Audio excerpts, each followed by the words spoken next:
Jacob Zuma is only loyal to himself and his children. Look at how he has dealt with Dr. John Hlophe. The man was impeached as a judge because of trying to protect Jacob Zuma. But look at what Zuma has done to him now. In the world of Jacob Zuma, loyalty is the most valuable currency. But what happens when the most loyal ally, a man who risked his entire career for Zuma's benefit, is suddenly cast out? This is the story of Dr. John Hlophe, the first judge to be impeached in democratic South Africa for doing a political favor to Jacob Zuma. Yet, when he joined Zuma's new political venture, Hlophe has all of a sudden been swiftly suspended by the very man he sought to protect.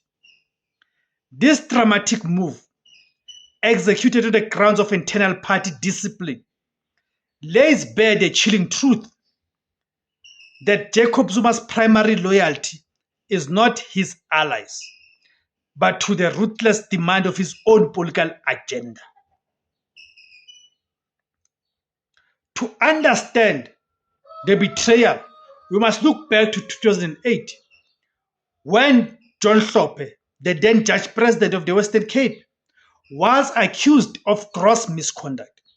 His crime: he allegedly attempted to improperly influence two Constitutional Court judges to rule in favor of the then Deputy President, Jacob Zuma, in a pending corruption case.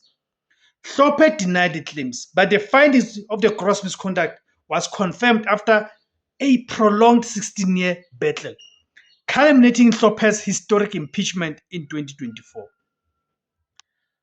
Hlophe sacrificed his position, his reputation, and his seat in the highest bench, all in all, in an alleged bid to aid Jacob Zuma.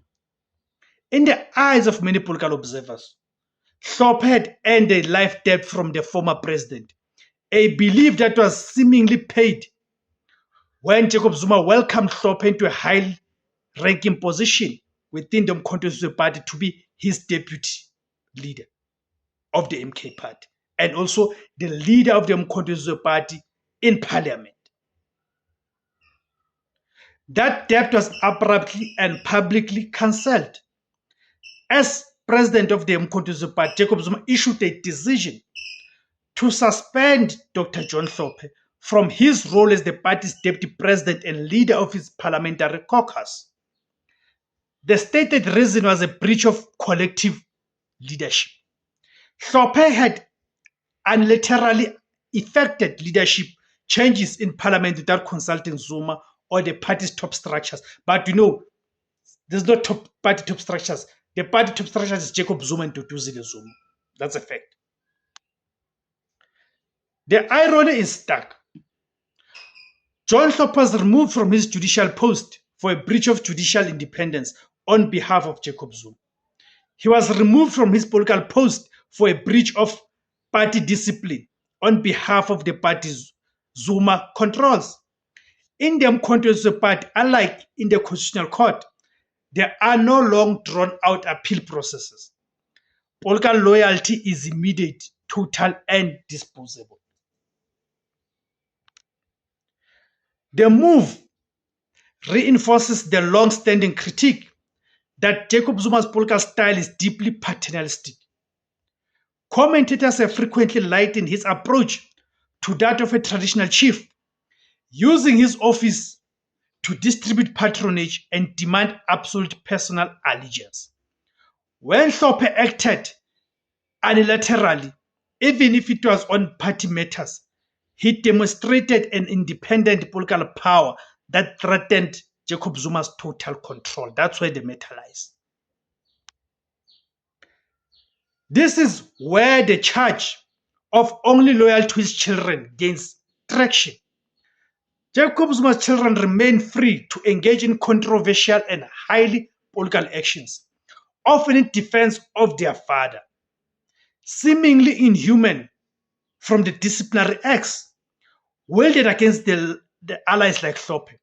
Remember when Duduzile Zuma, early on at the beginning of this year, when Floyd Shibaba was still the Secretary General of the Umkhonto weSizwe Party, Duduzile Zuma went on a public platform, X, formerly known as Twitter, to insult the sitting Secretary General of the party. All that was demanded from Duduzile, it was that she must apologize. She gave a fake apology. She only apologized to Jacob Zuma, who was not offended by those, but did not apologize to the person whom she had attacked, which is Floyd Shibaba. But she was never expelled. You see? So for Zuma, family is a personal sanctuary. Political alliances are merely tools to be sharpened and discarded when they threaten the ultimate power structure. The suspension of Dr. John Hlophe is more than just an internal party squabble. It is a profound political lesson. It teaches that in Jacob Zuma's political universe, loyalty must be transactional and strictly subservient to the commander-in-chief's vision.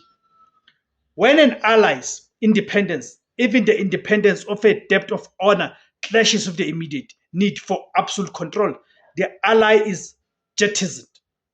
The cost of disobedience, even for the most loyal foot soldier, is immediate political execution.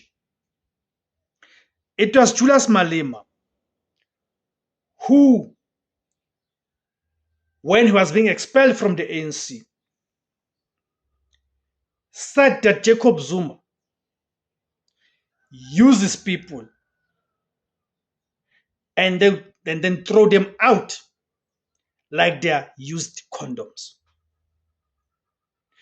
You then realize, check the pattern of how Jacob Zuma has always related to people, especially those who worked under him or those who worked with him. You realize that he has mastered this art of using people and then discard them at a later stage. And also the arrival of Tony Yenge, who upon his arrival was elevated as the MK party's second deputy president, was giving a signal of where Jacob Zuma is moving. It's quite sad that Dr. John Hlophe has had to pay this price because, as it has been shown and demonstrated, Jacob Zuma is only loyal to himself and his children. Thank you very, very much, guys, for tuning in. My name is Tebs Kosana. The name of the platform is Izwi Labansundu, the voice for Africans. Kamakuma Africa.